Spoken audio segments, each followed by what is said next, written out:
오늘 본문은 저 유명한 예수님의 광야 시험 이야기입니다. 예수님께서 본격적인 공생의 사역을 시작하시기 위해서 광야에서 40일을 금식하셨습니다. 이것은 오늘 본문이 말해주듯이 성령께서 그렇게 그리로 이끄신 것입니다. 바로 이때 사탄이 와서 예수님을 세 가지로 시험하고 있습니다. 이 저자 마태는 지금 예수님의 탄생부터 바로 이 장면까지를 이스라엘의 역사로 묘사하고 있는 것 같습니다. 아기 예수님이 요셉이라는 이름의 아버지에 의해서 애굽으로 가게 된 것이나 잔혹한 왕의 학살 정책으로부터 살아남아서 애굽에서 출애굽하는 것이나 홍해를 건너 그것으로 상징되는 세례를 받은 것, 그리고 곧바로 광야로 가서 40일의 경험을 하게 되는 것이 그것입니다. 이 광야에서 예수님은 이스라엘이 광야에서 받았던 것과 꼭 같은, 정확히 같은 시험 세 가지를 받습니다. 하지만 이스라엘이 번번이 실패했던 것과는 달리 예수님은 이 모든 시험을 이기십니다. 예수님은 완전한 신이면서 동시에 완전한 인간인 두 가지 존재의 특성을 가지고 있는 유일한 존재입니다. 우리를 대신해서 희생제물이 되시기 위해 우리와 똑같이 희노애락을 겪으시는 완전한 인간으로 사셨습니다. 오늘 본문인 광야 시험에서 예수님은 모든 시험을 신적 능력으로 처리하셨을 수도 있었을 것입니다. 그러나 그것은 하나님의 뜻이 아니었습니다. 그래서 예수님은 우리와 똑같은 인간의 처지에서 시험을 이겨내심으로써 첫 아담이 우리의 대표가 되어 우리가 죽게 되었듯이 둘째 아담이신 이 예수님이 우리의 대표가 되어 우리를 살게 하신 것입니다. 그래서 우리가 이 예수를 믿기만 하면 이 예수의 승리가 우리의 승리가 되는 것입니다. 그런데 예수님이 우리를 대신해서 이렇게 승리해 주신 이유가 또 한 가지 있는데요. 그것은 바로 우리로 하여금 그 승리의 확신 가운데서 주님이 보여주신 그대로 우리도 이 광야를 지나며 살게 하시기 위함입니다. 저는 본문 말씀을 통하여 이 험한 나그네 광야를 지나는 동안 우리가 사탄으로부터 받는 시험을 이기기 위해서 다시금 되새겨야 할 진리가 무엇인지 확인해 보므로 함께 은혜 나누고자 합니다. 첫 번째 우리가 되새겨야 할 진리는 우리가 바라보아야 할 유일한 공급자는 바로 하나님 한 분이시라는 사실입니다. 다 함께 본문 3절로 4절 말씀을 읽겠습니다. 시험하는 자가 예수께 나와서 이르되 내가 만일 하나님의 아들이여든 명하여 돌돌로 떡덩이가 되게 하라. 예수께서 대답하여 이르시되 기록되었으되 사람이 떡으로만 살 것이 아니요 하나님의 입으로부터 나오는 모든 말씀으로 살 것이라 하였느니라 하시니. 사탄의 이 첫 번째 유혹은 삶을 살아감에 있어서 궁극적으로 무엇을 의존하는가에 관한 것이었습니다. 본문의 만일로 번역된 이 접속사는 이 문장에서 사실을 바탕으로 하는 표현입니다. 예수님이 하나님의 아들 되심을 의심하는 말이 아니고 그것을 인정하는 말입니다. 말하자면 너는 하나님의 아들이니까 라는 뜻입니다. 그러니까 하나님의 아들이니까 이 돌들로 떡을 만들어 줄인 배를 채우라는 말입니다. 사실 여기까지만 보면 사탄의 제안이 크게 무엇이 잘못되었다고 볼 수 없습니다. 40일이나 굶주린 사람이 먹을 것이 필요한 것은 당연하고 돌로 떡을 만들어서 좀 먹으라는 제안을 받아들여서 그렇게 한들 크게 잘못된 것은 아니라고 할 수 있습니다. 그러나 이것이 단순한 제안이 아니라 나쁜 유혹이라는 사실은 제안하고 있는 사탄의 의도에서 드러납니다. 우리는 사탄의 의도가 악한 것이라는 점을 예수님의 답변을 통해서 알 수 있는데요. 예수님은 그 제안을 거절하시면서 이렇게 답하십니다. 기록되었으되 사람이 떡으로만 살 것이 아니요 하나님의 입으로부터 나오는 모든 말씀으로 살 것이라 하였느니라. 지금 사탄의 유혹을 물리치기 위해 예수님이 인용하시는 말씀은 신명기 8장 3절 말씀입니다. 거기에 보면 하나님께서 이스라엘 백성들을 광야로 이끄셔서 그 광야를 지나가게 하신 이유를 말씀해 주고 계십니다. 사람이 떡으로만 사는 것이 아니라 하나님의 입으로 나오는 모든 말씀, 즉 하나님이 뜻하시면 이루어지는 그 하나님의 능력, 그것으로 살아간다는 사실을 그 백성들로 하여금 깨닫게 하시려고 광야를 지나가게 하셨다라고 기록되어 있습니다.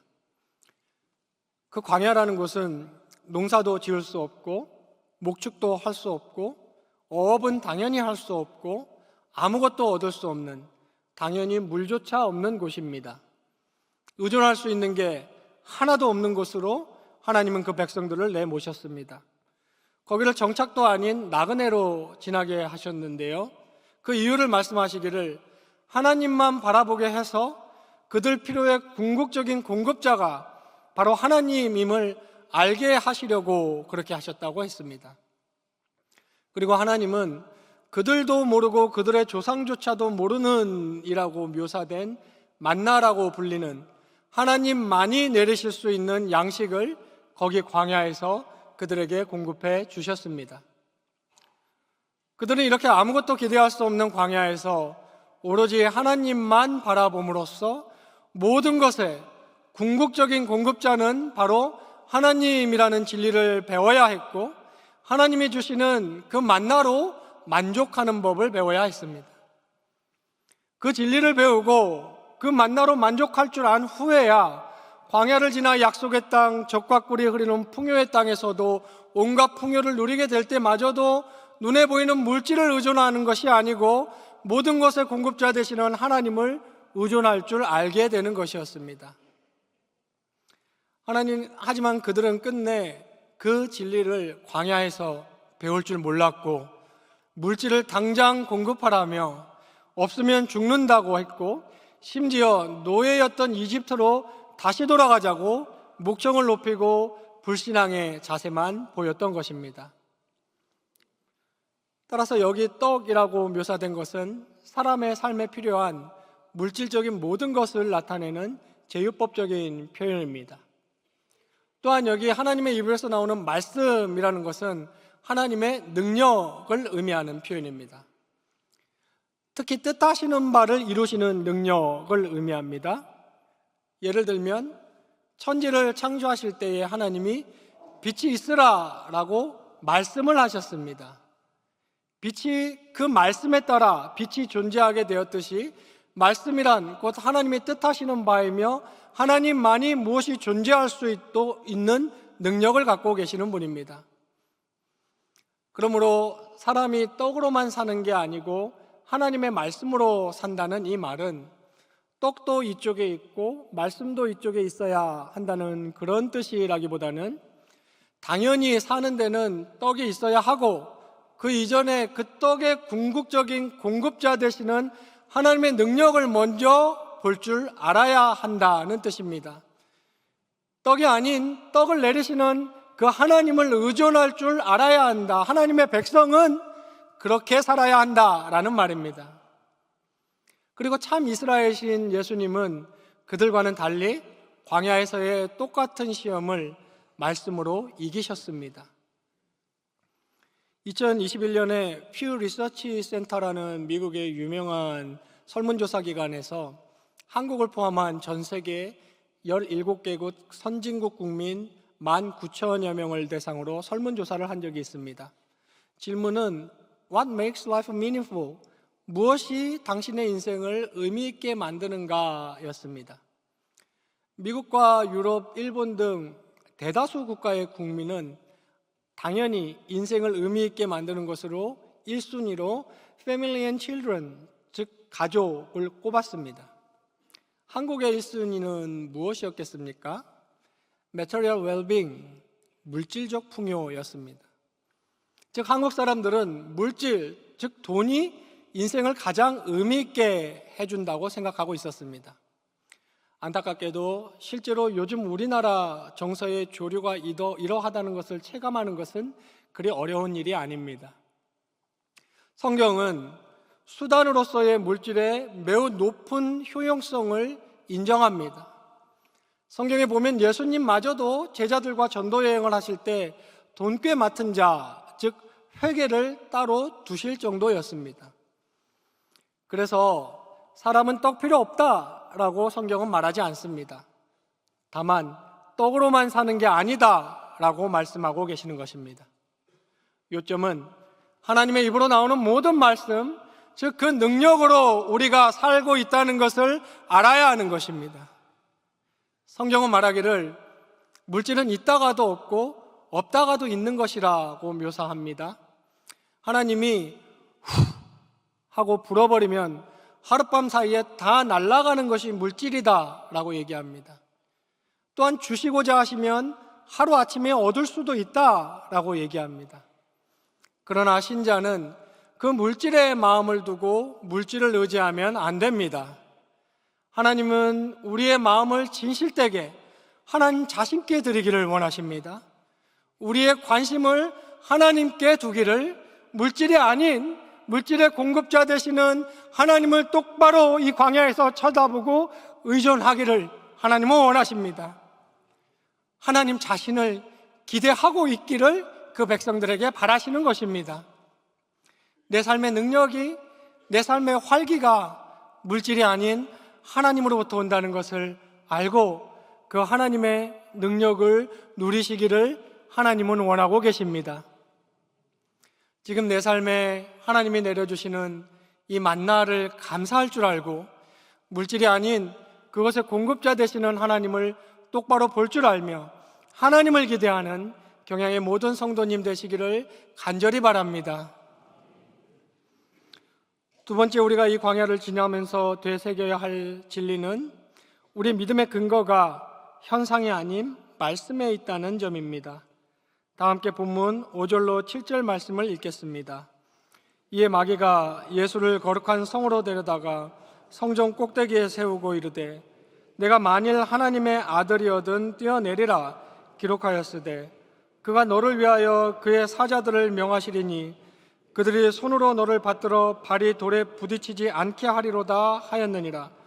예수께서 이르시되 또 기록되었으되 주 너의 하나님을 시험하지 말라 하였느니라 하시니.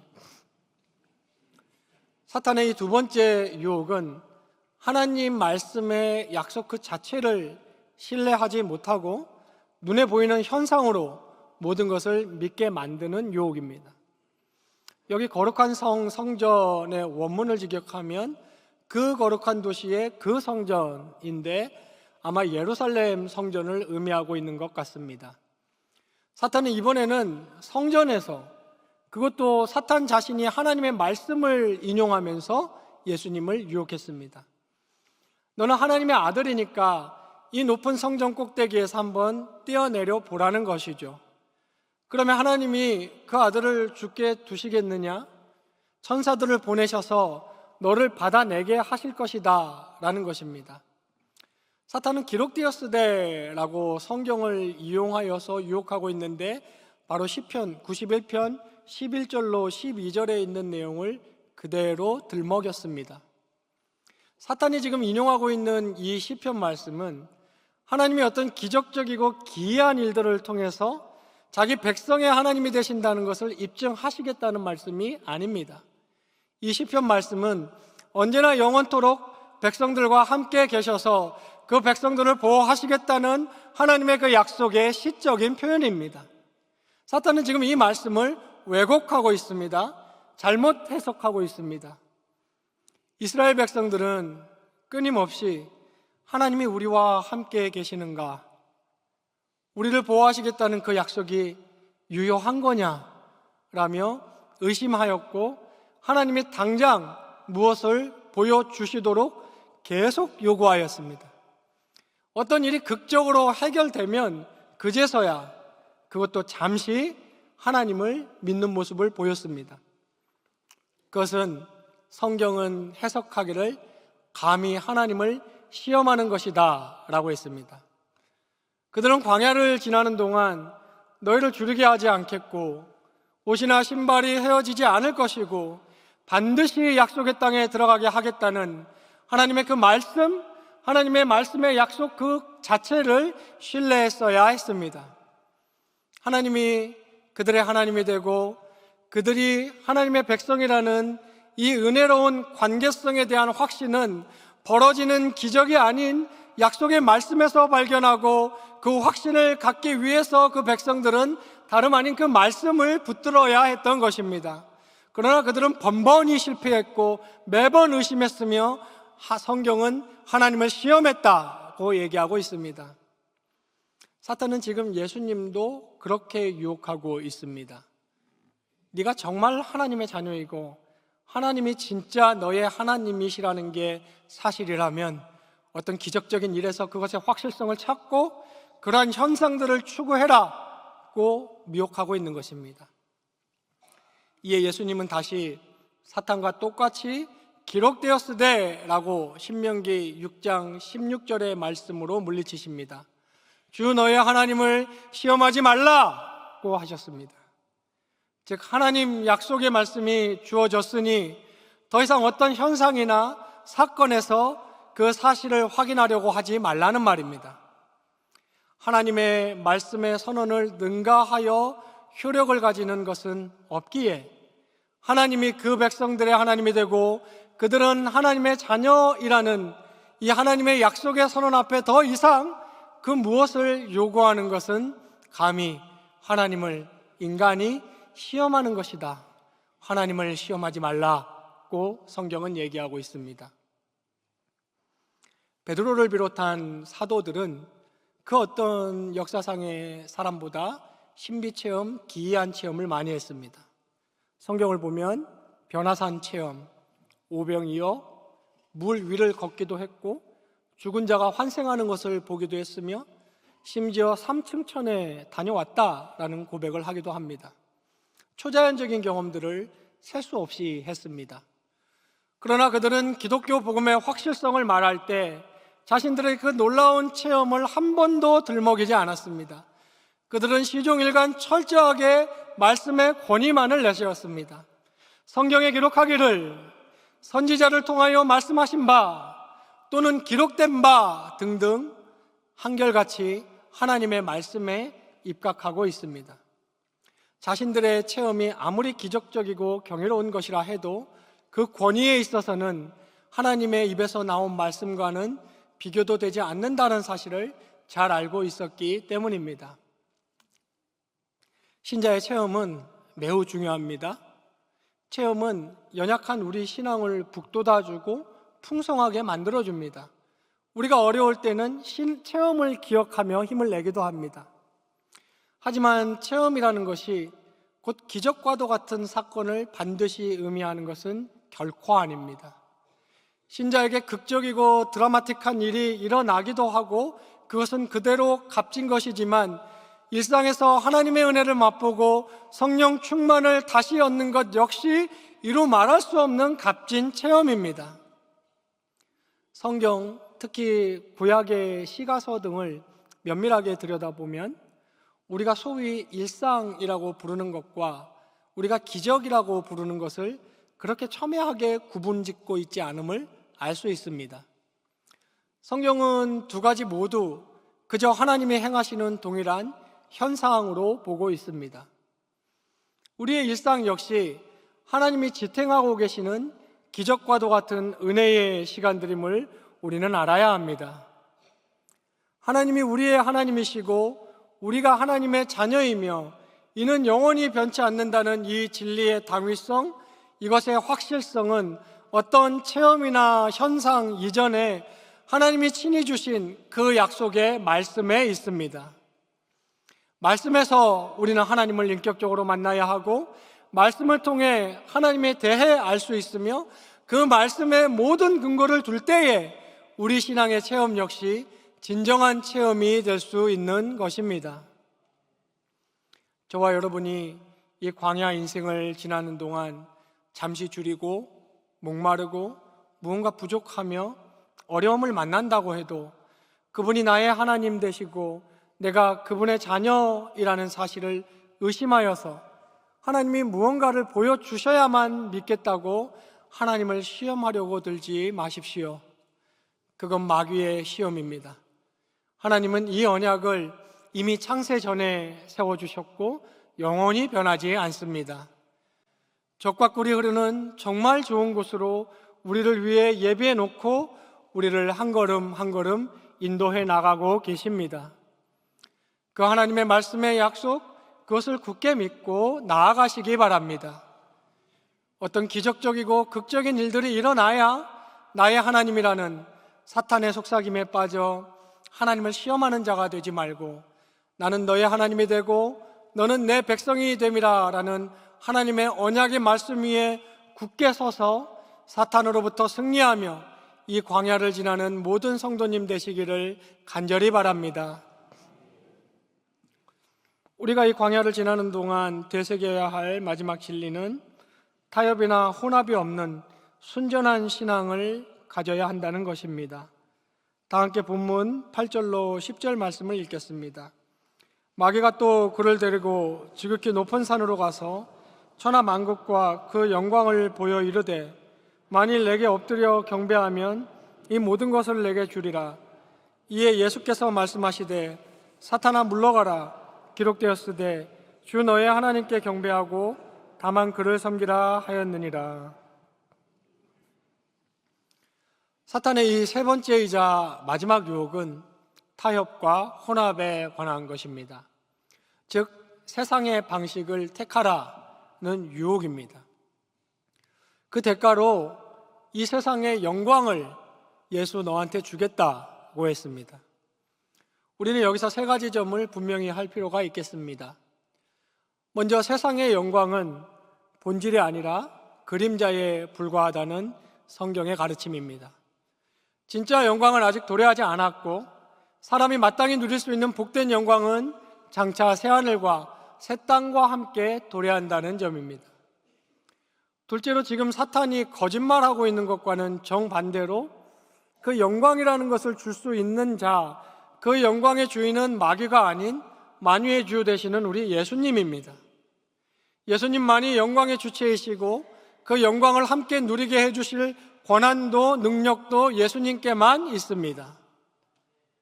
마지막으로 그 영광을 누리는 길은 사탄이 제시하는 세상 방식이 아닌 성경이 제시하고 있는 고난의 길, 좁은 길, 십자가의 길을 통과해서만 얻을 수 있습니다.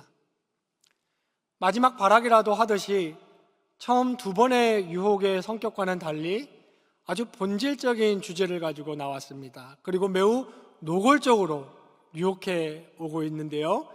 이러한 사탄에게 예수님은 응수하시기 전에 이번에는 단호하게 선포를 먼저 하셨습니다.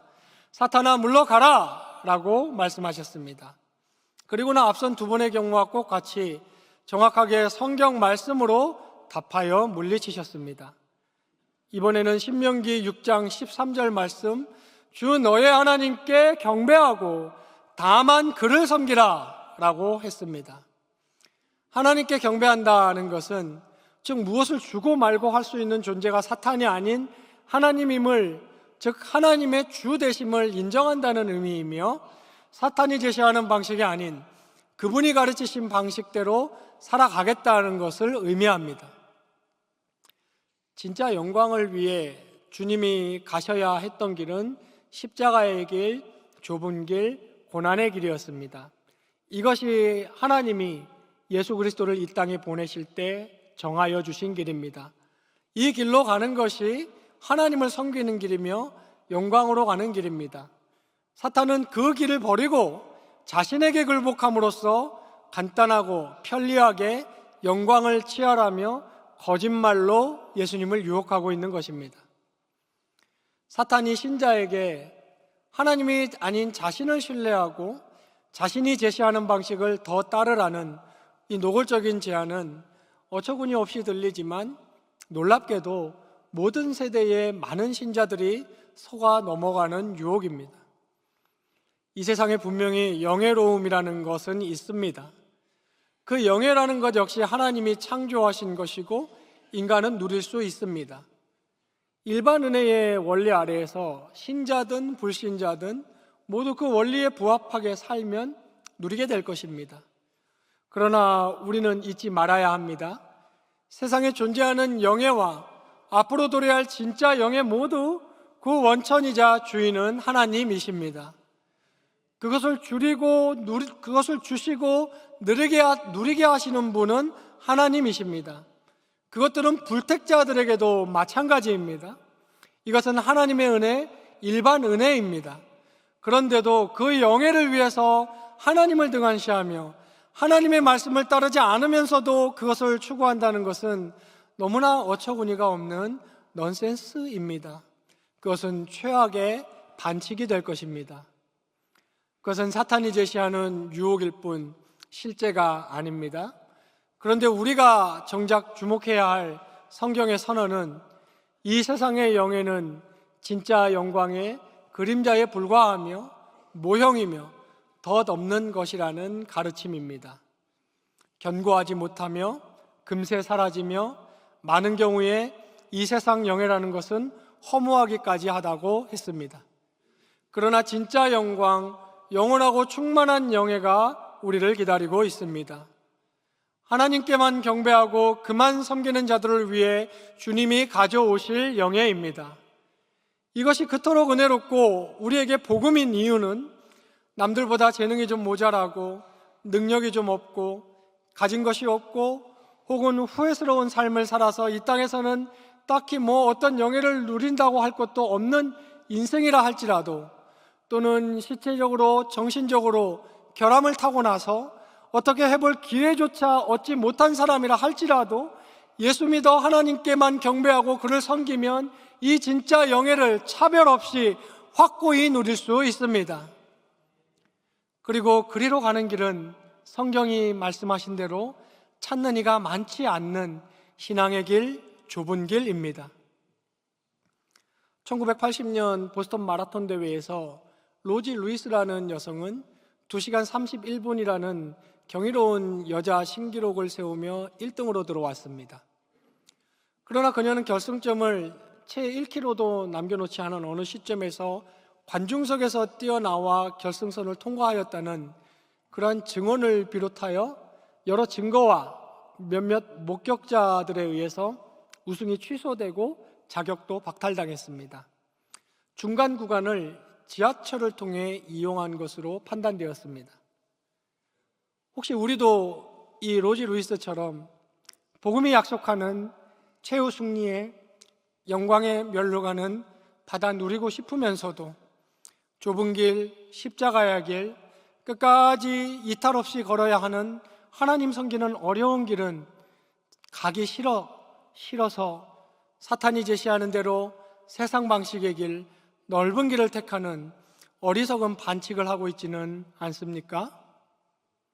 아침 안개와 같이 잠시 있다 사라질 세상의 헛된 영광을 위해서 하나님의 방식을 버리고 세상 방식과 타협하여 얻으라는 사탄의 유혹에 넘어가지 말고 하나님이 가르쳐 주신 십자가의 길, 좁은 길, 신앙의 길을 기꺼이 마다하지 않으므로 세상의 영예를 넘어 저 영원한 진짜 영광을 누리게 되는 경양의 모든 성도님 되시기를 간절히 바랍니다. 성도 여러분, 오늘 본문의 결론에 해당하는 11절에 보면 마귀는 떠나가고 천사들의 예수님을 수종들었다라고 기록하고 있습니다. 여기 수종들다라고 번역된 이 헬라어는 필요와 서비스를 제공받다는 말입니다. 마귀의 유혹을 물리치고 하나님의 뜻을 끝까지 믿고 기다렸을 때 하나님은 하나님의 때에 하나님의 방식으로 예수님을 채워주셨던 것입니다. 현대에는 어떤 과학의 단편적인 원리나 개인의 신념 체계 안에 갇혀서 영물의 존재, 즉 엔젤릭 비잉을 인정하지 않으려는 경향이 있습니다. 그러나 성경은 신존재나 인간의 존재 외에 사탄이라는 영물의 존재를 말하고 있고 그 존재들이 우리에게 물리적인 영향력을 가할 수는 없지만 정신적, 정서적 영향력을 가한다고 가르쳐주고 있습니다. 사탄이라는 이름은 유혹하는 자, 시험하는 자라는 뜻을 가지고 있습니다. 겁박이나 협박보다 유혹이 훨씬 효과적이기 때문일 것입니다.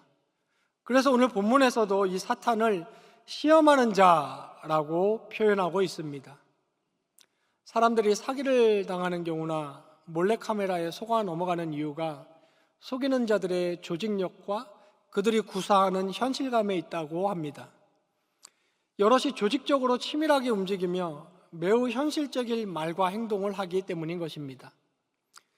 사탄이 신자들을 미혹할 때도 마찬가지입니다. 성경에는 그들을 군대를 형성한다라고 하였고, 예나 지금이나 인간을 참된 신으로부터 떨어뜨리려는 오로지 한 가지 목표를 가지고 치밀하게 움직이고 현실감 있어 보이는 달콤한 제안을 하는 것입니다.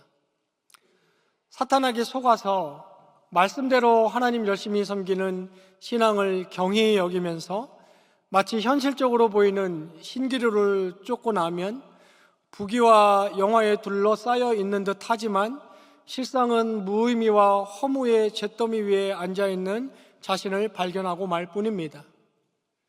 그와는 반대로 말씀과 신앙 순결로 세상을 이기고 나면 비록 가진 것 없고 무명하다 할지라도 성경에 약속하고 있는 영원하고 참된 가치로 꽉꽉 채워져 있는 자신의 존재를 발견하게 됩니다.